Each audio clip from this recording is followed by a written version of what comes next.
DJI Mavic Air 2 contre Mavic 2 Pro, le match des capteurs. Le constructeur de drones DJI ne lâche rien et pour écraser la concurrence, chaque semestre est l'occasion de sortir un nouveau produit. Très souvent, une révolution de par ses performances, sa taille ou son prix. Le dernier né de la gamme Mavic, le DJI Mavic Air 2, n'échappe pas à cette règle et vous êtes nombreux à vous interroger sur son capteur, le Sony IMX586. Une première sur un drone. Est-il vraiment performant? Est-il à la hauteur pour profiter pleinement de ses 40 millions de pixels? Et ce, malgré sa taille, 1,5 pouce, face au bien connu Hasselblad 1 pouce du DJI Mavic 2 Pro. Bienvenue à toutes et à tous sur Monsieur Je sais tout pour ce match des capteurs.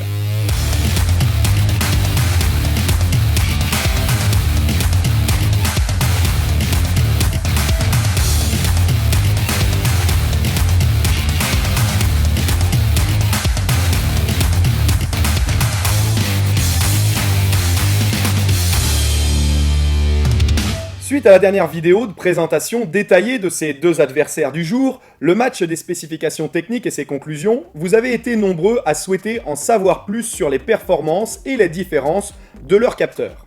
Certains préjugent même de la suprématie du Mavic 2 Pro, ne se fiant qu'au papier et annonçant un match gagné d'avance. Comme promis, on va creuser la question entre passionnés. La seule chose qui nous intéresse, c'est de savoir si le petit nouveau est meilleur ou pas. Loin des spécifications techniques du papier, vous voulez les comparer, mais sans payer pour voir, juste pour vous faire votre propre avis. Qu'à cela ne tienne, je vais vous y aider. Pour cela, il me fallait trouver un spot idéal, un lieu où il y aurait de l'ombre, mais aussi du soleil, des contre-jours, de vastes paysages, mais aussi du premier plan, un beau ciel bleu, une météo calme, mais aussi un temps venteux et nuageux. Un seul département en France rassemble toutes ces caractéristiques en une seule journée.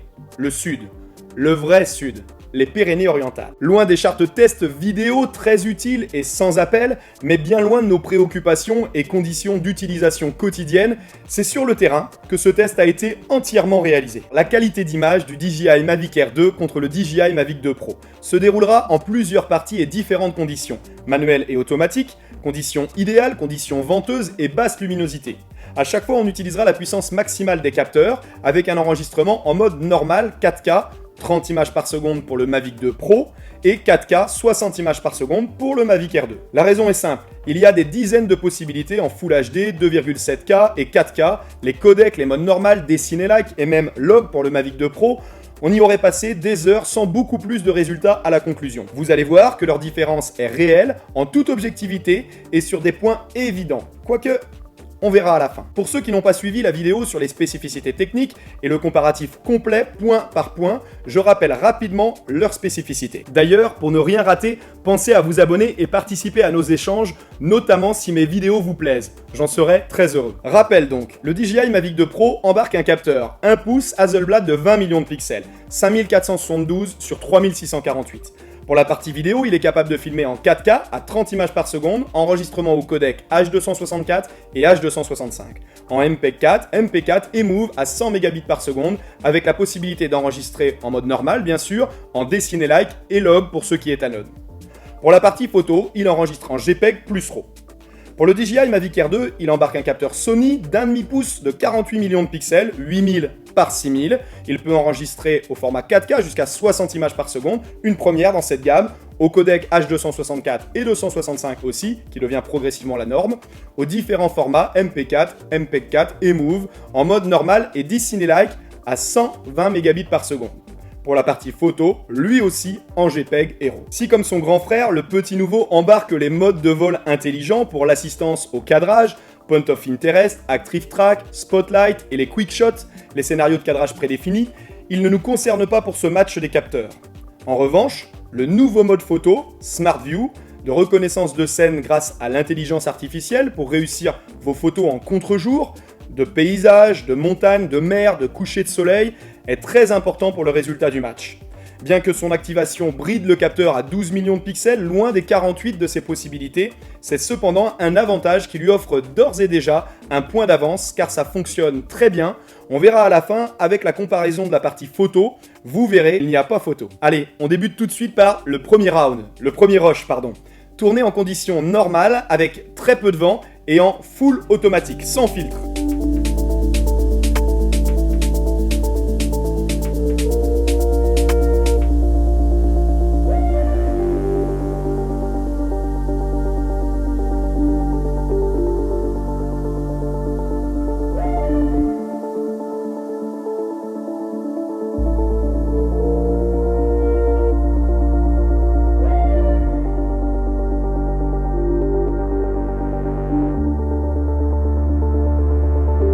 Vous avez vu une différence? Non, pas vraiment, aucune. Pas sur ce genre de plan paysage en très bonnes conditions de luminosité et de vol. Trop facile presque, on s'y attendait. On pourrait constater un manque de netteté dans le bas pour le Mavic Pro 2, uniquement dû, selon moi, au nombre d'images par seconde différentes. C'est léger, mais c'est un premier avantage pour le 60 images par seconde du Mavic Air 2, si tant est que vous montiez ensuite avec cette cadence.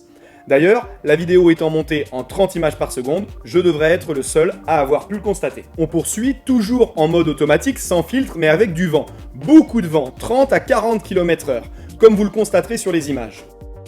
Lorsque le tournage de ce rush a commencé, le Mavic Air 2 a eu légèrement de mal à se stabiliser, comme s'il n'était pas conscient de la puissance à adopter face au vent pour se stabiliser. Cependant, une fois que c'était fait, l'image est très bien stabilisée. On voit clairement des défauts apparaître avec quelques légers effets de gelo et du bruit dans les arbres.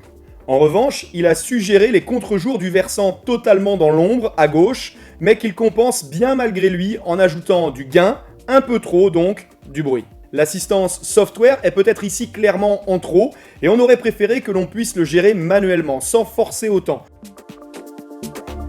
Le Mavic 2 Pro, lui, se sent tout de suite plus à l'aise avec le vent. Il souffre moins visuellement, c'est plus rassurant pour moi au tournage de le voir évoluer dans ces conditions.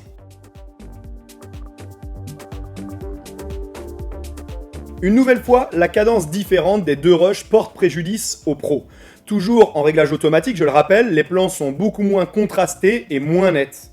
En revanche, lorsqu'il commence la captation du versant ombragé, c'est plus net, il vient de reprendre l'avantage, on sent que l'image est naturelle, moins compensée, sans que ce soit décisif pour le résultat du match. Ce n'est pas flagrant, mais évident.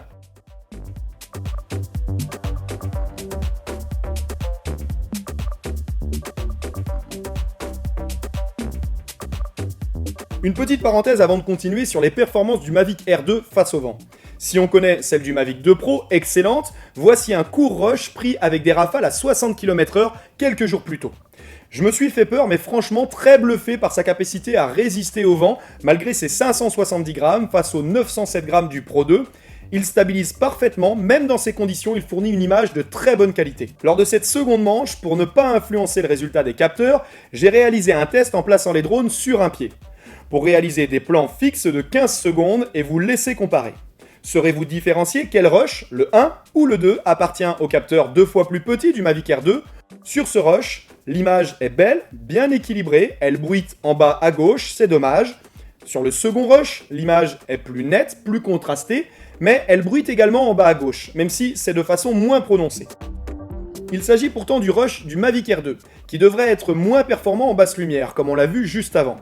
Pour moi, cette différence est seulement due au fait que son mode automatique, largement amélioré par rapport au Mavic 2 Pro, gère beaucoup mieux les différences de luminosité de cette scène lorsque son temps de calcul est suffisant.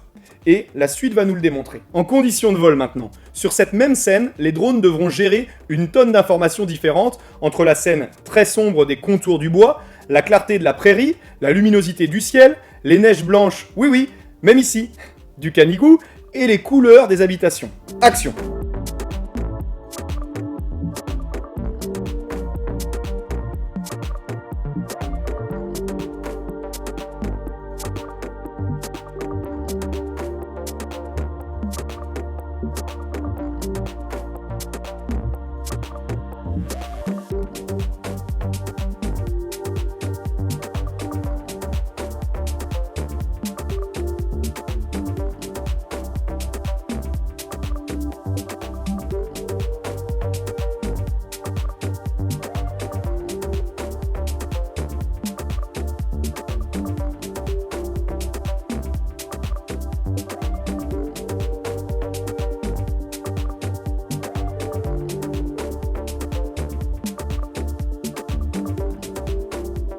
Même si on a toujours cette sensation de netteté et de contraste à l'avantage du Mavic Air 2, en raison seulement de sa cadence, je le rappelle, plus importante, sur cette scène, le Mavic 2 Pro prend largement les devants, notamment sur toutes les scènes en basse luminosité. Ça bruite sur le Mavic Air 2, alors que l'image du Mavic 2 Pro ne souffre d'aucune critique. Net avantage pour le capteur Hasselblad. J'ai donc voulu poursuivre au même endroit, avec un plan sombre, entièrement à l'ombre, pour savoir si, le cas contraire, sans cette différence de scène, le R pouvait obtenir de meilleurs résultats. Pour commencer, aucun souci avec le Mavic 2 Pro. C'est naturel, rien à redire. Côté R2, c'est surprenant, très beau également, ça bruite légèrement dans les noirs, mais c'est insignifiant pour être reproché. Il a donc vraiment du mal en progression à traiter les zones sombres. Trop peu de luminosité ne rentre dans son capteur, moitié moins grand, il fallait s'en douter. Troisième et dernière manche de ce match vidéo pour cette comparaison avant le résultat. Fini le mode automatique, nous devons utiliser toutes les possibilités et avantages de chacun pour les comparer. Passons au mode manuel. Toutefois, on ne va rien expérimenter et tenter de rester sur les réglages que la grande majorité d'entre vous utiliseront. Toujours en 4K, 30 images par seconde pour le Pro et 60 pour le R. De nouveau, cette différence ne sera pas perceptible pour vous lorsque vous regarderez cette vidéo et vous devrez faire confiance à mon objectivité. Notez que lorsque vous cherchez une image cinématographique à vos réalisations, vous choisirez une cadence de 24 ou 25 images par seconde pour contribuer à cette impression. Ne croyez donc pas que ce sera un net avantage pour la qualité de vos vidéos, les 60 images par seconde du R2. Tout dépendra de ce que vous en ferez. En revanche, à 48 et 50 images par seconde, ce que vous ne pouvez pas faire avec le 2 Pro, vous pourrez monter en 24 et 25 images par seconde pour proposer de superbes ralentis. Cette troisième manche donc. Les conditions sont très bonnes, légèrement venteuses. Pour la majorité d'entre nous, elles reflètent les conditions de tournage quotidiennes. J'équipe le DJI Mavic 2 Pro d'un filtre Polar Pro ND64 polarisé et le R2 du DJI N16 du pack combo. Le village des Housses est classé parmi les plus beaux villages de France, comme beaucoup. En revanche, sa particularité est qu'il est le seul à être le plus ensoleillé du pays. Les contrastes sont très sympas, avec des champs en premier plan et les habitations ensuite. Elles vous permettront d'avoir un avis sur leur définition et la qualité d'image. J'ai volontairement fait peu de mouvements de drone et conservé des vues larges pour vous permettre de comparer sereinement.